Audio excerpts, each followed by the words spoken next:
A summary of this day and week. First of all, I would like to express gratitude to our warriors. It's time to recognize the combat units that have proven themselves the most. Kupiansk Direction, the 57th Separate Motorized Infantry Brigade, named after Kish Ataman Kost Hordienko.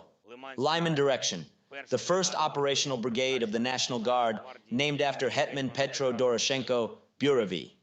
Pokrovsk Direction, the 55th Separate Artillery Brigade, Zaporizhzhia Sich. Orikhiv Direction, the 118th Separate Mechanized Brigade, and Pridniprovsky Direction, the 35th Separate Marine Brigade, named after Rear Admiral Mikhailo Ostrohradsky, and the 123rd Separate Territorial Defense Brigade. I thank all of you warriors for your strength and for the effective destruction of the occupier. I am proud of each of our warriors who achieve results for their unit, for their brothers in arms, for the whole of Ukraine.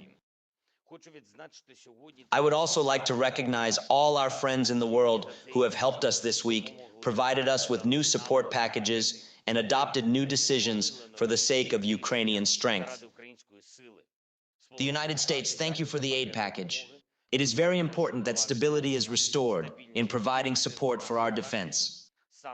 Right now, it is our defense in this war that is determining whether Putin will succeed in expanding the zone of ruins in Europe and the world. Stopping him now is in everyone's best interest.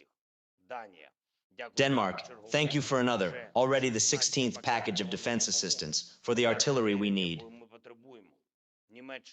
Germany, thank you for your weekly steps to support our country and people. I am grateful to all the countries that joined the Czech initiative to purchase shells for Ukraine. I would also like to acknowledge Greece for its clear understanding of the threats facing everyone in Europe.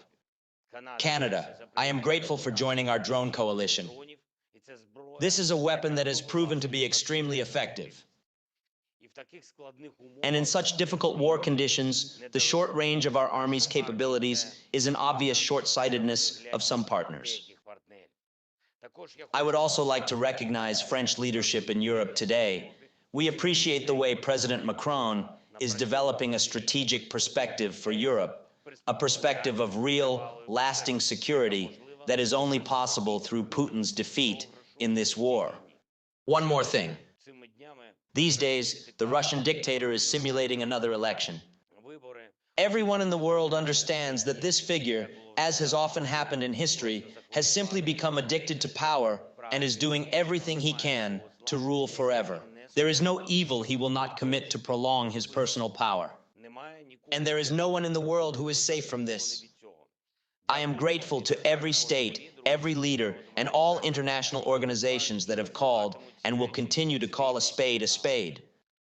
Everything Russia does in the occupied territory of Ukraine is a crime.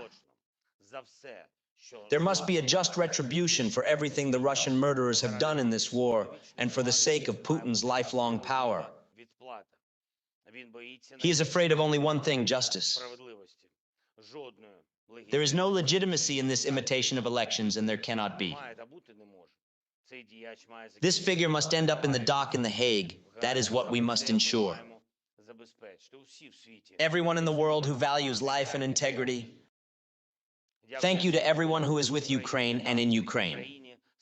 Glory to everyone who fights and works for our country and people. Glory to Ukraine!